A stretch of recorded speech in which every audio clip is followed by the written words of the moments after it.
Oh, you're handing out stuff too? Good evening, conference everyone, will and now be welcome to recorded. the City of Warrenville Community Development Committee of the Whole regular meeting on Monday, July 8th, 2024. Clerk Clark, may I please have a roll call? Alderman Ashour, Here. Alderman Augustinovich, Here.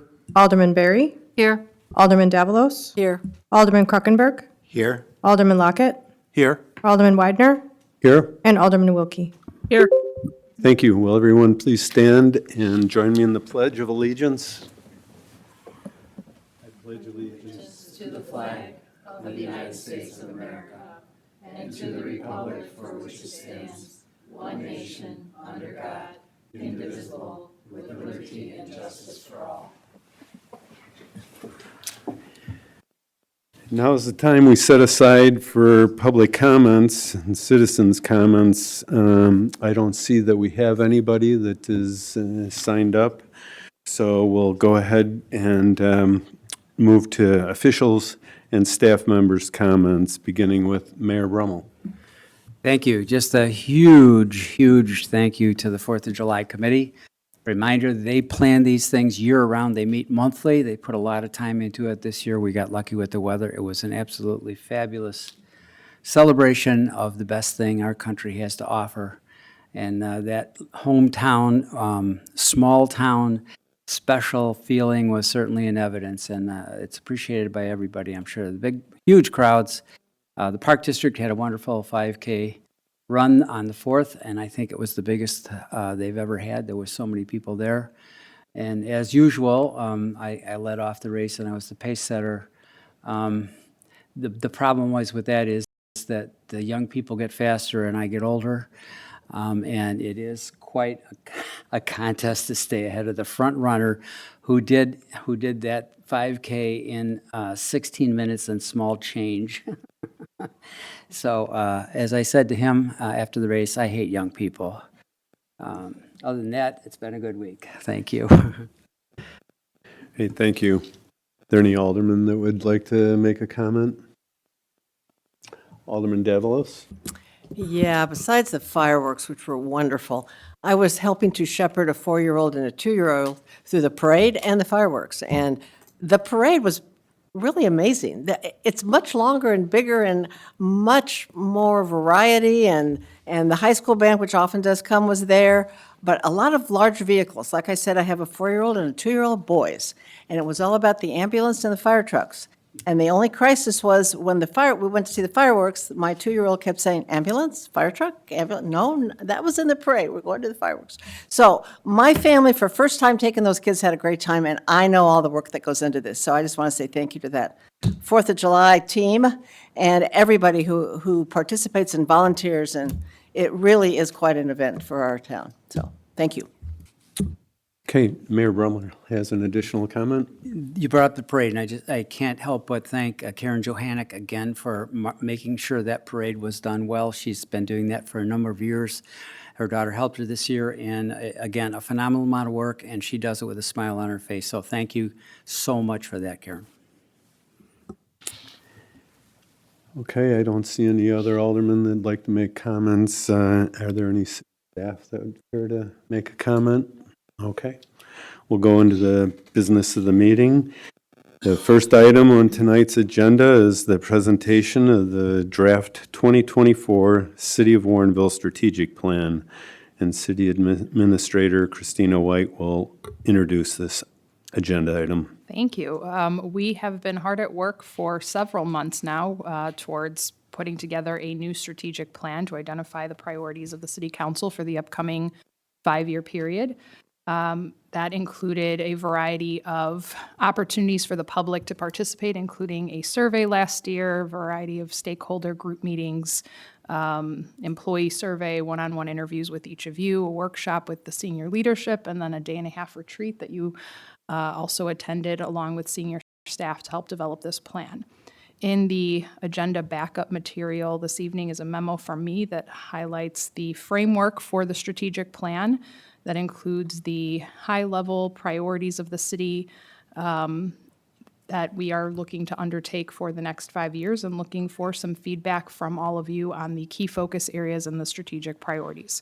The next step, once we have agreement and consensus on those focus areas and strategic priorities, staff will then develop action items that are associated with each, including anticipated level of staff resource effort and financial resource allocation for each item. That will come back at a future committee meeting for additional discussion. So tonight's discussion is really the high-level key focus areas, strategic priorities, mission, vision, and value statements that we worked on together in those workshops. Thank you.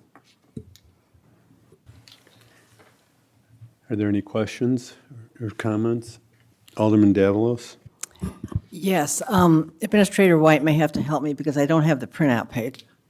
But I had a thought. I really liked this. I thought it was innovative. I thought it was, I thought that the bullet points really captured sort of where we're going today in a new way than what our last plan did, which our last plan was perfect for the time we were using it. So I definitely am in favor of this.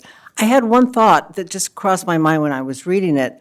In the section, you know the title of the section we were talking? I don't have the sheet in front of It me. was organizational values and Yeah. teamwork. And we're talking about staff, volunteers, and the community working together. And I just sort of thought, gosh, I wish they mentioned elected officials. Just because that is, to me, one of the strongest things about this community. They do it really well, and that's working together. We go back to our professional staff, and those of us sitting up here really would have a hard time doing our jobs well without that input and input from the community and input from the amazing amounts of volunteers that are on our else. So I guess I sort of was going for that feeling of all of us in this together for the betterment of the community. When I talked to City Administrator White, we did talk about that it's the city council that is requesting this strategic plan and will be voting on this strategic plan, and then everybody will be utilizing this strategic plan.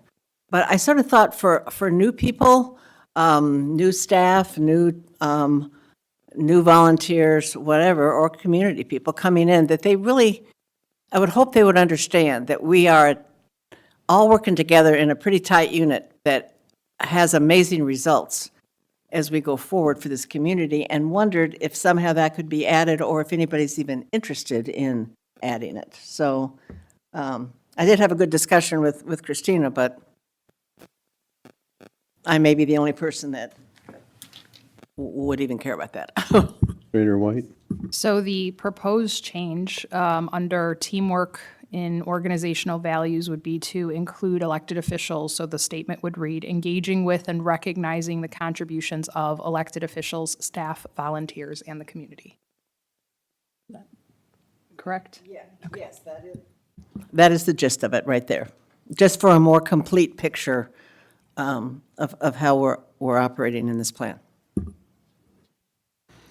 Thank you for that suggestion. Mayor Brummel? Yeah, thank you. That's excellent. That's a nice addition. I'm looking forward to this. We used our last strategic plan a lot, and I found it very useful, and I hope the other elected officials did too, because whenever we were talking about doing something or not doing something, we could always refer to the strategic plan that had been voted on and accepted by a majority of the council, I think unanimously last time.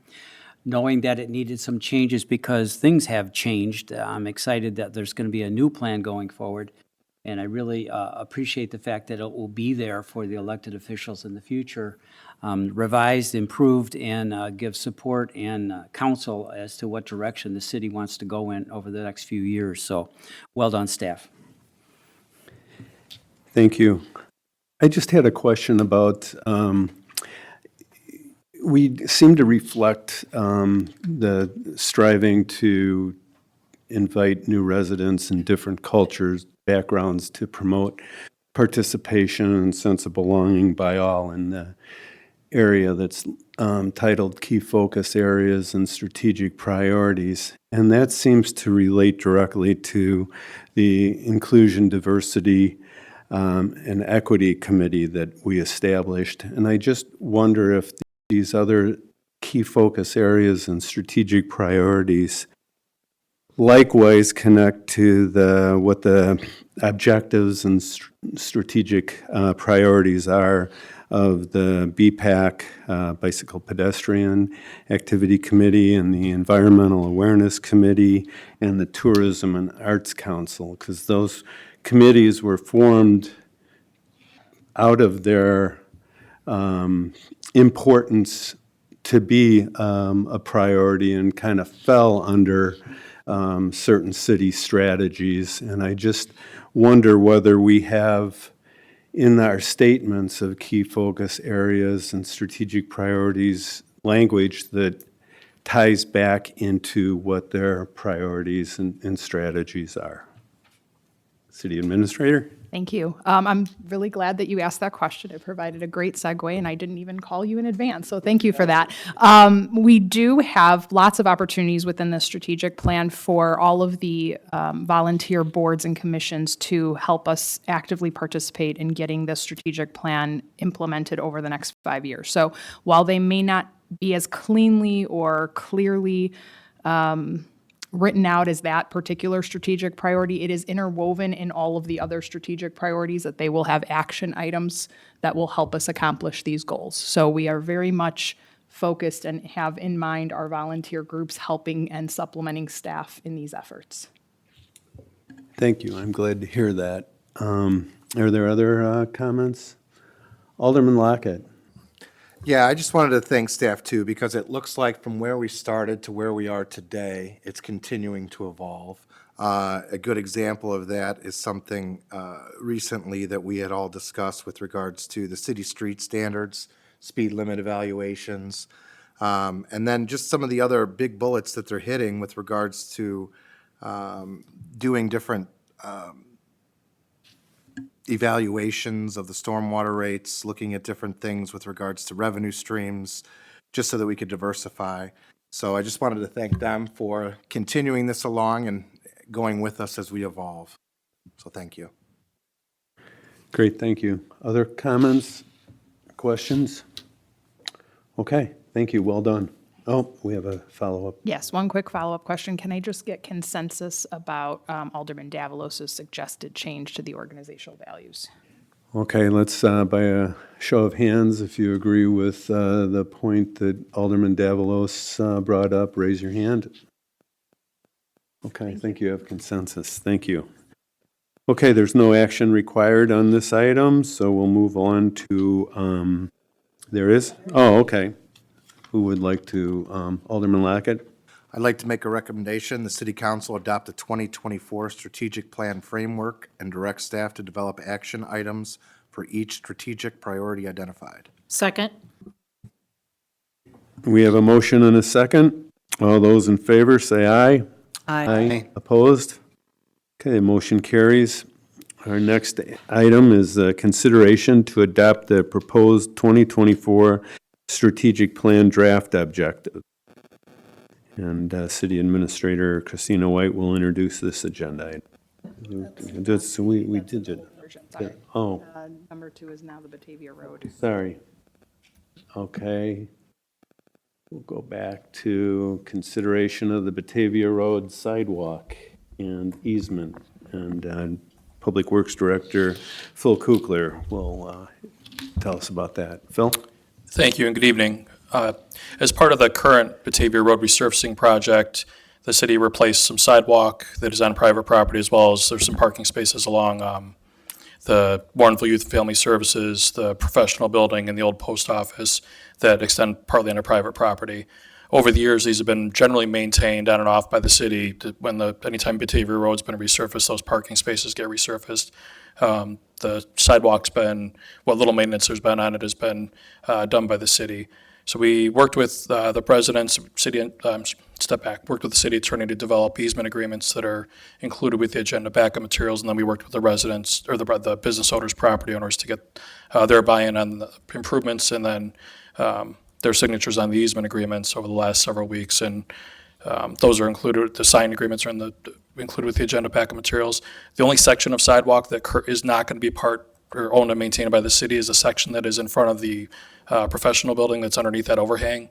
The columns for that overhang that support that rest on the sidewalk, and the staff did not want to get into messing around with that overhang as part of a construction project. So our new sidewalk butts right up to that area, and in the future, should that building owner decide they want to redo the sidewalk and the overhang in front of that, we would potentially work with them to separate any support for that overhang from the sidewalk, and then at that time might be a good opportunity for the city to take over ownership and maintenance of the sidewalk itself, and if it was separate from supporting any part of the building.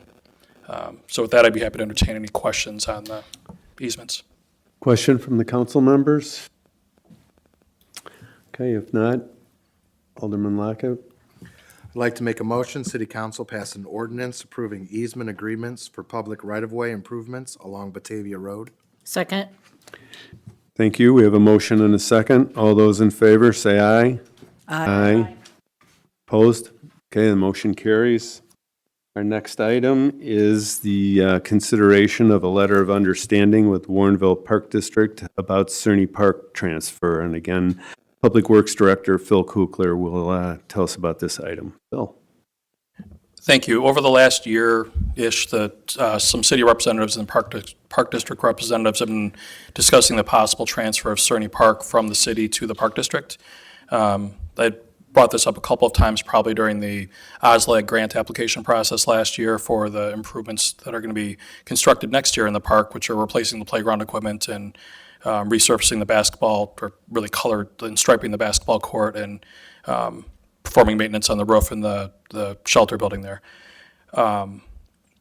The letter of understanding that's included with the agenda backup materials addresses several items and kind of the understanding of how we'd proceed forward to make that transfer of property happen. The Park District is going to be, their board is going to be considering this letter of understanding at their meeting next week. Some highlights from the agreement are the timing of the transfer, which would depend a lot on the OSLAG grant funding process. The city is the owner of the property right now, so the city applied for the first grant. There's a second, if you recall from the grant application process last year, there was a second phase of improvements that included a splash pad and improvements to the ball fields and some other things like that. The Park District is interested in those improvements and is going to be paying for Hitchcock Design Group to help them prepare an application that will have to be submitted by the city, because the city still owns the property, for an OSLAG grant for the Phase 2 improvements. There are several agreements that we're going to want, if we're successful in receiving grant funding for Phase 2, we're going to want to execute several agreements with the Park District before entering into an agreement with the state for those grant funds. So the Park District is committed to actually taking the transfer of the property from the city, because at a staff level, at least, we have no interest in a splash pad or anything like that for future maintenance. That seems that it's not what we do. It's not our area of expertise, and it's, as far as our staff's concerned, would be a headache. The Park District, though, in their strategic planning, there's been interest in the community for a splash pad there, so they're trying to, they're going to be working through that process and discussing that next week also, the level of interest in a splash pad and what that might look like for them. So they have some buy-in from their board before they actually go through the application process to include that in a grant application. As part of the timing would be affected by whether or not we are successful in receiving Phase 2 grant money. If we do receive Phase 2 grant money, then the construction of those improvements would probably happen during the construction season of 2026. We wouldn't be doing the transfer then until after those improvements are constructed during the summer of 26. So it'd probably be the winter of 26 to 27 under that scenario. If we're not successful in obtaining Phase 2 grant money, or for some reason the Park District elects not to go forward with those improvements, the transfer would happen sooner. The construction is anticipated to happen next summer, and we'd anticipate that the transfer would happen in the winter of 25 to 26. As part of the letter of understanding, there are several agreements. There'll be an agreement for related to the OSLAG grant and the city and county, or the city and Park District responsibilities associated with that. The city would draft a plat of subdivision, because we would want to parcel off the stormwater lift station that is the city's and will remain the city's, and separate from the park, and then dedicate some additional right-of-way that might be necessary for the paths that run along the parking, adjacent to the parking, along Forest View and along Warren Avenue. That way, we want to make this as clean as possible for defining who's responsible for what in the future on the parcels. There still will be a need for at least one easement for the forced main that runs from the lift station to the river, just because it runs through the park, and there's not really a way to parcel that off cleanly.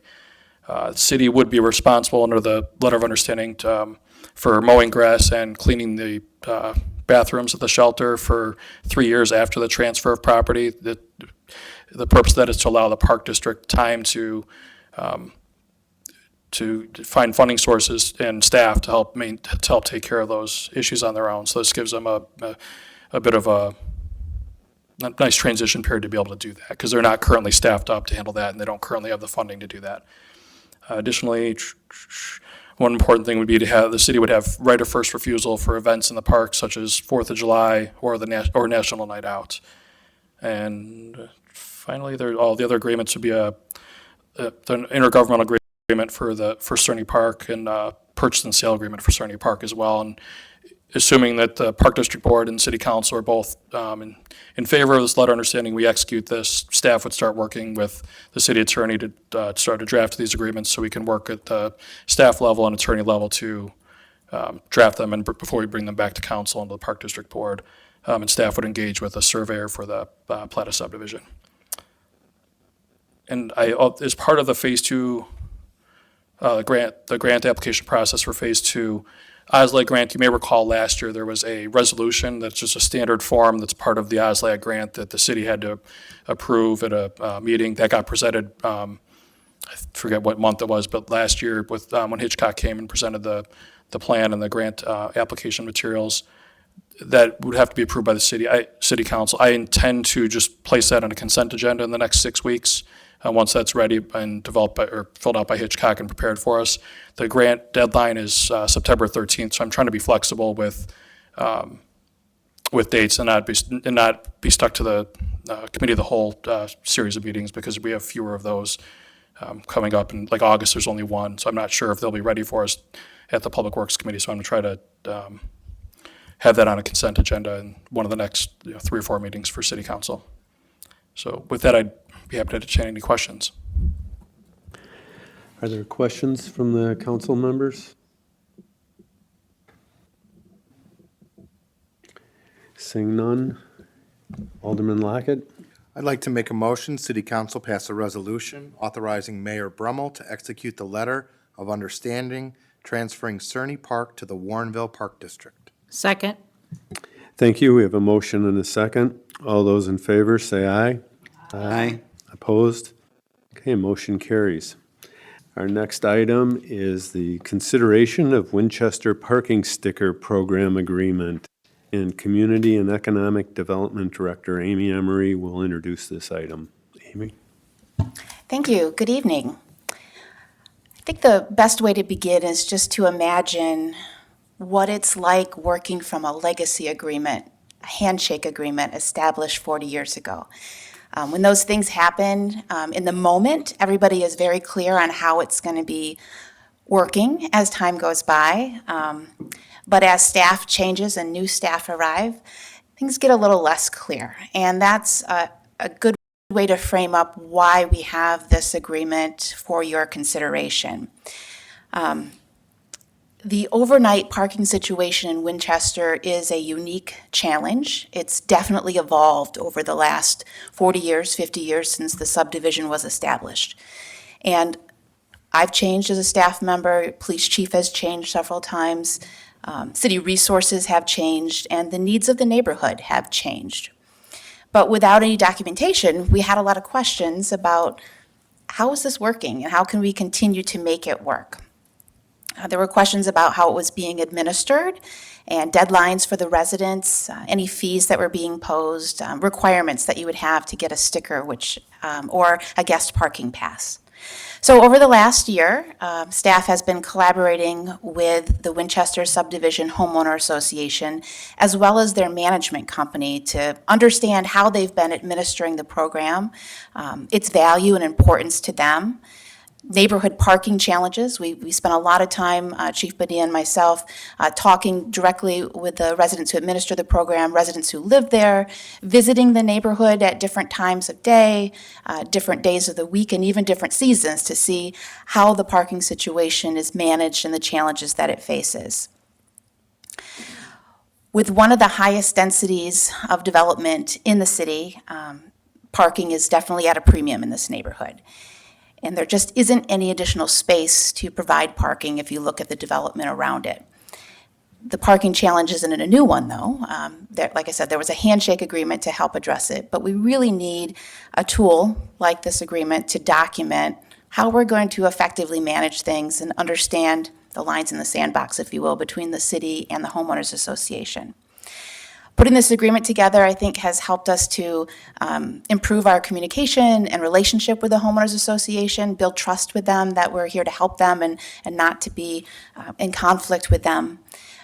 It's helped them to document the procedures and practices that they have in place. They have a resident who's volunteered for many, many years to administer this program. She's done a very diligent job of it, but it's been in her mind and her program. And so through this effort, we've been able to document what it is she does, and that will benefit not only her, but if there's a point in time where she wants to retire from that duty and pass it on to another volunteer or to the association, there's this document that explains the relationship and what the requirements are.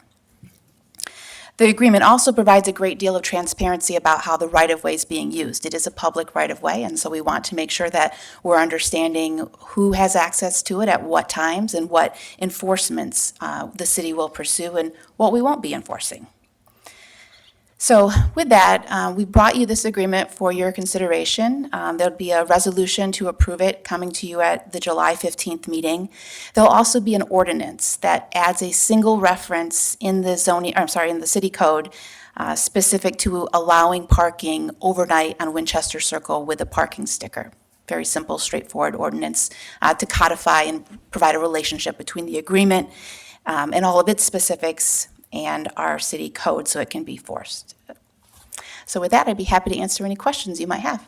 Thank you. Great. Are there questions from the council? Mayor? Not a question, just a thank you.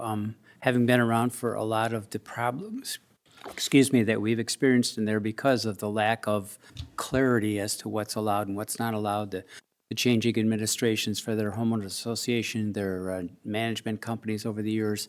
This just keeps popping up, and the resolution seems to be elusive, but I think you finally hit on the beginning of that resolution, and I think the residents that live up there are going to, once they get used to it, they're going to be very glad that now that everything is going to be clear-cut, what's allowed, what's not allowed, and moving forward, things should be a lot better. So thank you, Amy.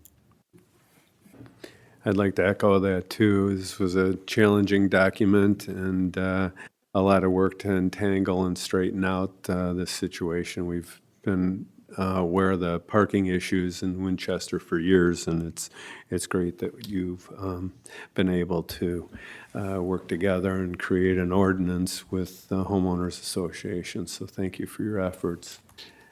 Alderman Berry? Yes, I'd like to thank you also because it is very difficult. I live in a subdivision also, which is no on-street parking whatsoever. And so you end up with a community of only what they call visitor parking. And then, of course, everyone has a different length driveway. And where I live, there's only a one-car garage, but then sometimes there's units that have 3 bedrooms. So it's always a very complicated situation. So I thank you very much for working with these people because I know it's as difficult as it is over there. It's difficult by us too. But somehow we work it out. It seems to be okay. We've finally got people to understand that they have to park in their own driveways, that they cannot park in the visitor parking. And they finally have understood, I think, what has happened because we've kind of pounded it into them in the newsletter every single month, saying if you don't have to, don't park in visitor parking. But I know that they don't have even as much visitor parking as we do. So thanks again for doing all this hard work. And I appreciate the thanks. I just want you to know that I'm sharing it with Chief Bonilla and City Administrator White and Attorney Lunneman. It was really a team effort. We all had to bring our expertise to the table in order to work through some of the issues and challenges they have there. So I will definitely be sharing with those who are not here.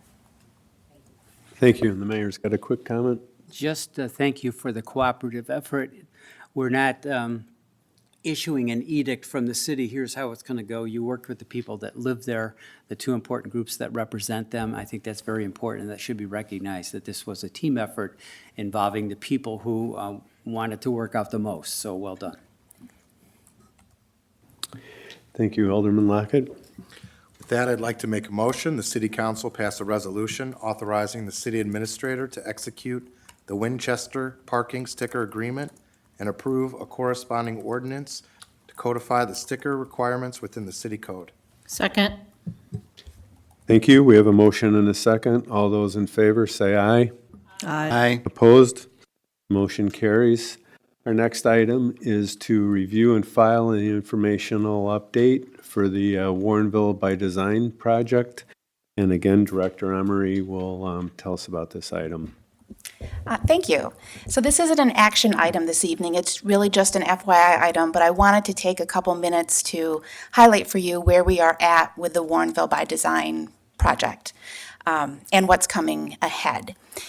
The process is coming to a close after approximately 2 years of work, and we have had an exceptional rate of participation through this process. And I say that based on my years of experience in communities across the Midwest. You don't often see community members come out and fill a room like this during a process to develop a zoning code. People will come out to a hearing if they receive specific notification for their individual property and something happening next door, but to come out and provide input and ideas about how they would like their town center and their civic center to look and to function over time is really impressive.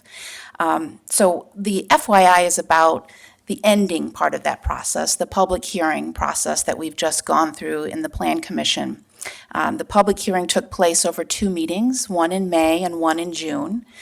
And it wasn't a hearing that was filled with residents with pitchforks and knives. And again, I don't want to paint a rosy picture of the process. That we had a lot of participation. We had a lot of participation at the beginning with folks with arms folded and upset about us putting together a zoning ordinance and afraid what that was going to mean and that they wouldn't be heard. But I think what we saw over the last year especially is a real realization from residents that we took your input, and the development regulations that have been crafted reflect those ideas and input related to the height of buildings and the landscaping and the design and the look and the feel that they want to accomplish, which is probably why, in my opinion, the room wasn't filled with people who were angry. We've also worked very hard leading up and through the public hearing process to provide a lot of information to people to make it readily accessible for them to get their questions answered, either communicating with staff directly or working through our ordinance. Through the webpage, I should say. The overlay zone is very different from other zoning districts you have in the city. Like any zoning district, it has specific requirements to that particular area, but it's a form-based code. And that was an intentional decision made by the city and the Plan Commission and the work group to put together an ordinance that has very specific requirements related to the building materials and the mix of materials and the height and the setback. And again, that goes back to really wanting to provide the community with a sense of comfort and understanding that we're putting forth a document that defines the vision that you've expressed for your community. And that's helpful to property owners to understand if they're going to redevelop their property, what is it we're looking to achieve, so they're not playing a guessing game as to what that could be, and helpful to developers in that same respect. They've got a toolbox and a palette to work from and have an understanding if they follow that, they're going to have a plan that's going to be acceptable to the community versus, again, playing a guessing game of what could happen or what could be. So as I said, the public hearing spanned over 2 meetings. During the first meeting, we had a number of people come in. They were complimentary of the process. They were complimentary of the vision and what we were trying to achieve, but there were absolutely some concerns that were raised. And we continued to hear those concerns at the second meeting, and there was a letter that I included that was provided during the public hearing from property owners, mainly around the OTRS area. They are concerned in 2 ways. The first is about non-conforming uses. They are concerned that their properties would be considered non-conforming and concerns about what that means for them. And we talked about this during the hearing quite a bit. The Warrenville by Design regulations don't change the non-conforming provisions of our code at all. Every non-conforming property has the same requirements placed upon them, and our non-conforming requirements are the same as our comparable communities. And in fact, I believe everybody who signed that letter has a property today that is non-conforming in one way or another. So that's not changing their status to non-conforming. They will continue to be non-conforming.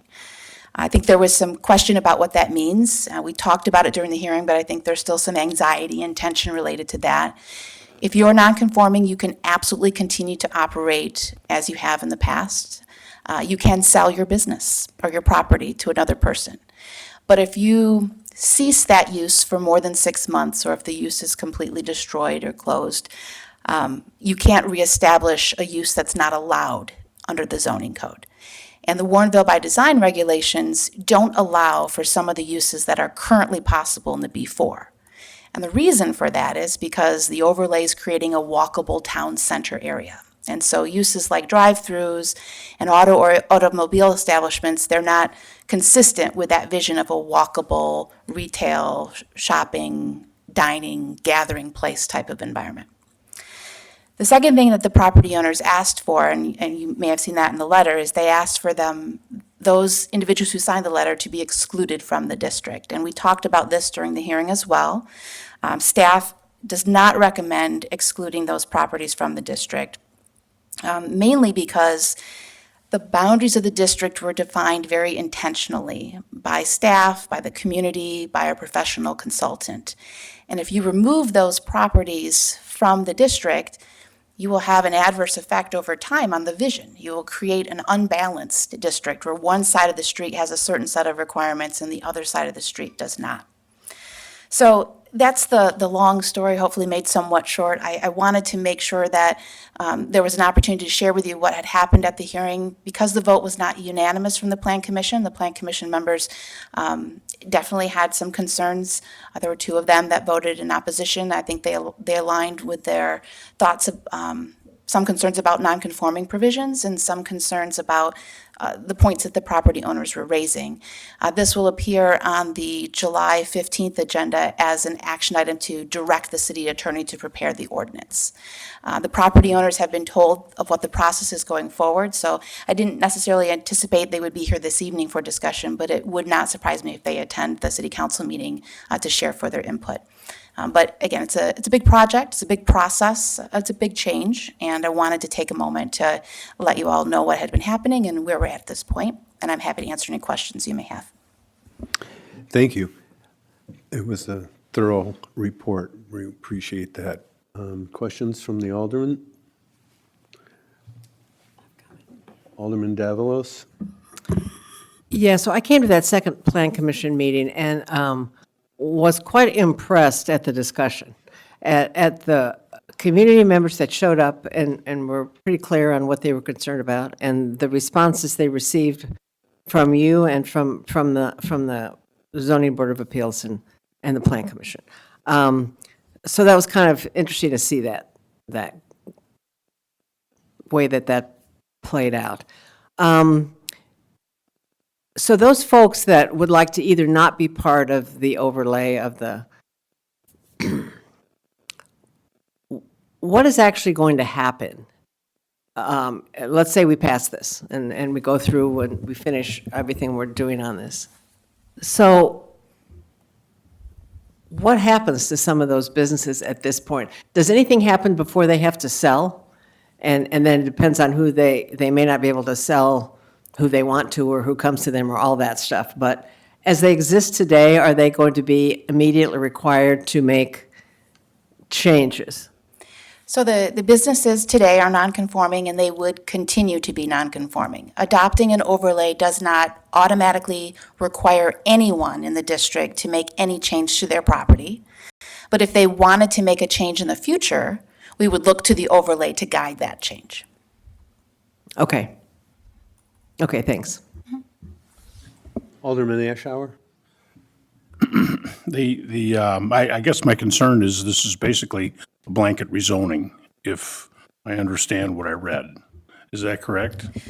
It's not a blanket rezoning. It overlays some additional requirements. There are still underlying zoning requirements in the district and the provisions of the code that still apply to the area, but it does apply additional requirements.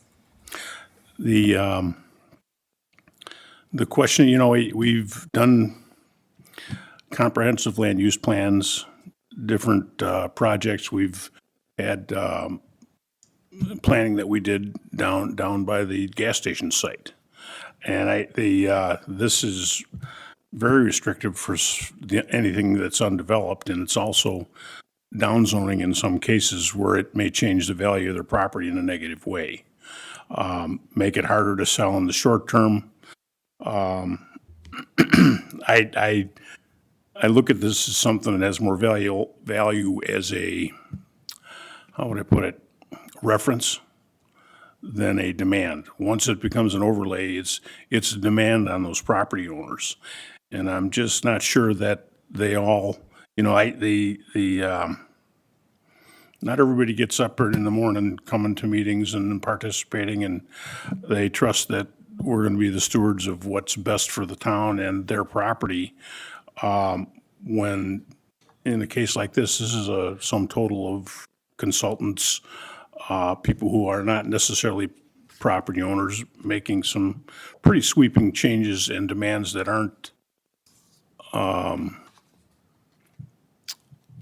of any place else in the community. I mean, all the building structures, the type, I mean, this comes down to telling somebody what the building needs to look like that's going to be built on their property. And that is a pretty onerous when you're not expecting it. And I'm not sure all the property owners know that that's what's going to happen to them. I mean, is there something I'm missing with that? Because that's the end result. So it's definitely a form-based code. It's far more specific than what you see in other areas of the city. Every zoning district has different requirements, though. Different zoning districts allow for different uses, different setbacks, different heights. This one provides the added information related to building material preferences, style of building preferences, roof line preferences, things of that nature. I feel very confident that there is a solid awareness from the property owners, though, about the changes that are being made. And I say that because of the efforts that have been made throughout this process to involve them. It has been far more than let's put a note in the local newspaper and see if anybody shows up in the hearing. You know, we've had exhaustive, we did a direct mailing to every individual property owner to let them know that this was happening if they were included directly in the overlay. We also have had no less than 5 public meetings on this in different formats, either public hearings or the community meeting that we had in this room, a community workshop. Each of those included very broad notification through a variety of means. And we've had a very strong following on the project website related to it. So I feel confident that the neighborhood is aware of what's happening at this point. But I acknowledge that, as you're saying, that it's very different. It's a different type of code and ordinance, but it's also intentional. I would respectfully disagree that it necessarily will impact property values in a negative way. I think it's a double-sided coin. I think it provides guidance and information to property owners so they know what's possible, what's accepted, so they're not facing a daunting zoning process going forward. I think it also provides opportunities for them should they want to sell or redevelop their property in some way, or anybody. It provides a very clear set of expectations and requirements. I guess maybe I'm coming across wrong. I don't think what's trying to be done here is bad. I think it may be bad in some cases for some people. And that's my concern. I mean, you obviously have some people who don't want to be part of the overlay district who don't think it's good for them. And there may be others that don't realize if they're not on a developed piece of property, what they should expect. And I think those are things that before something like this is passed should be very clear to every homeowner in the district. It is a rezoning, and it does have a downside. And just presenting this as all sweetness and light is not fair to the people that own those properties. I would think that we should come up with an information sheet or something that makes every property owner aware of the ups and downs. I mean, if it's going to restrict the sale of a vacant property because they have to do this, they've lowered their pool of possible purchasers based on this. Am I misunderstanding that? Again, they can sell their property for the existing uses they have now to somebody, and they can come in and continue to operate. So we'll take the Votels, for example. They have an auto establishment. The district doesn't look to establish future auto establishments, but they could sell to another person that wants to continue to use the site for an auto establishment. That use and opportunity isn't taken away. Yeah, I'm just concerned, cautious. I'm not in on it yet. And this is, again, why I wanted to bring it as an FYI item, because, the concerns that you're expressing are some of the things that came forward during the public hearing. And so, again, I'm very confident that the property owners in the area are very aware of what's happening. They have had 2 opportunities to speak directly against it or for it at a hearing, plus all the other meetings that we've had. But it's not something that should be a surprise to anybody. And we've had a number of meetings in the office with property owners that didn't come to the public meetings, but just wanting to understand it more. And that direct mailing that we did prior to the first public hearing was really kind of hitting on your point of a pro and con. What is this? What is an overlay? What does it mean?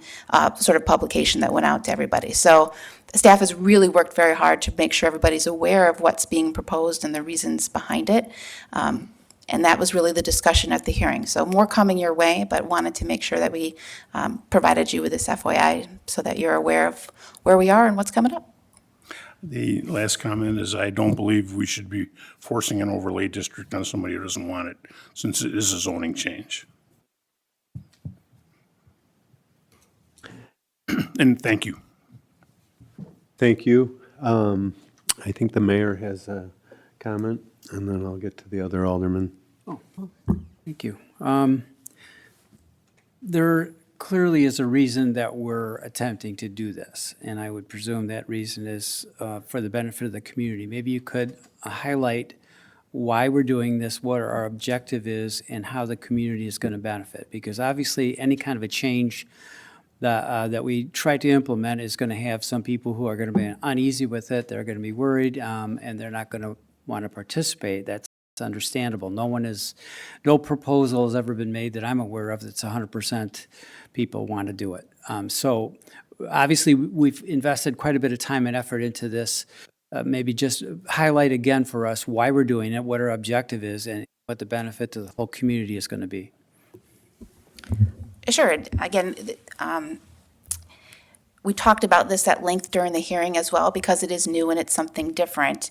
The objective of this Warrenville by Design is to implement the city's existing comprehensive plan and our civic center sub-area plan, really to recognize those documents exist. They have a vision and an appeal to create destinations for our community as a civic center and as a town center area. And those 2 areas have a different feel and character than areas on Route 59 or Cantera or areas on Butterfield or Batavia. They are much more dense. The parcels are smaller. They're more walkable.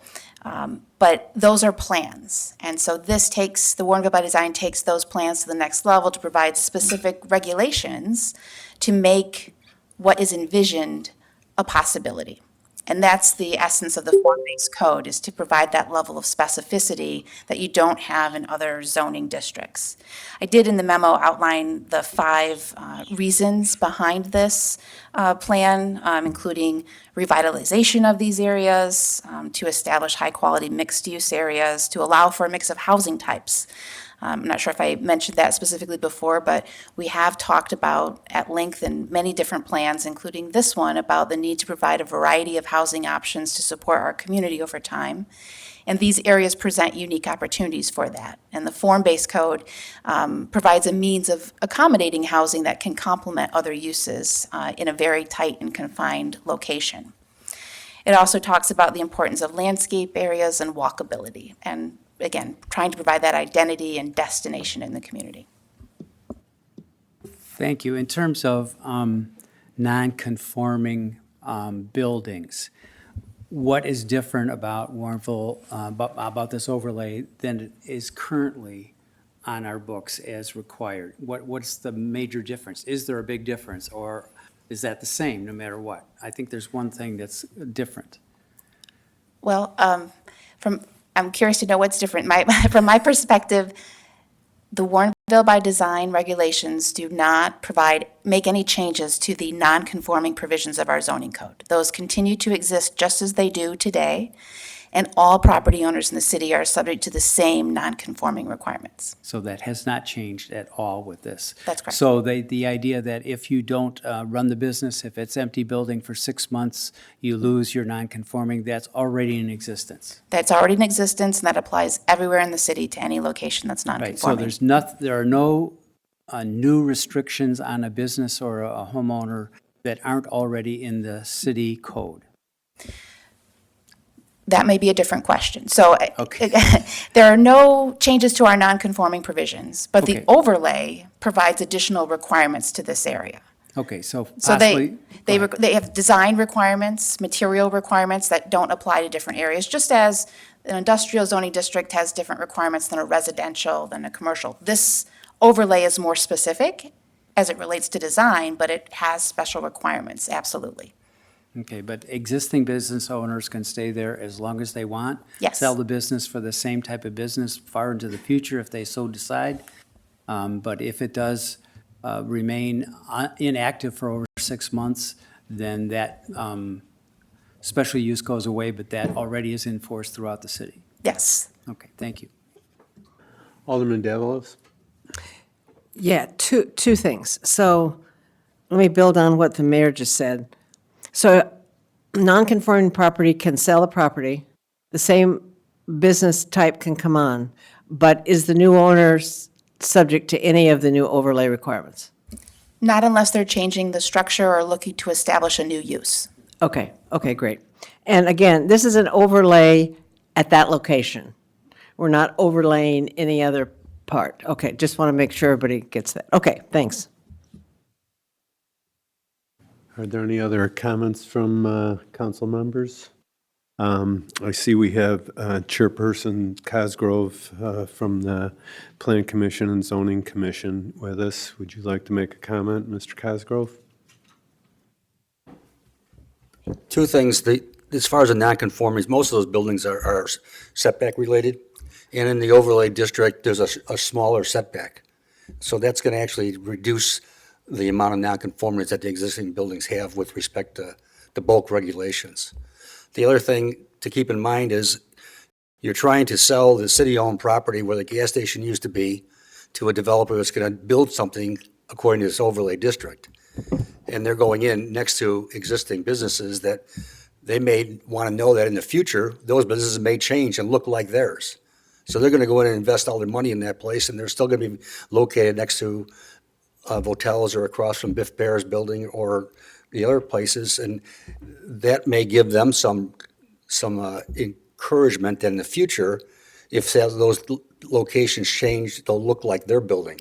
And I'm going to go, sink all my money into someplace and build this to the overlay district and what it's supposed to look like, and you're still next to a automotive use that may not be desirable to be next to one of these things. No one is forcing anybody out of business here or to relocate, but they may encourage another person to come in and buy one of those buildings and then build it to this design.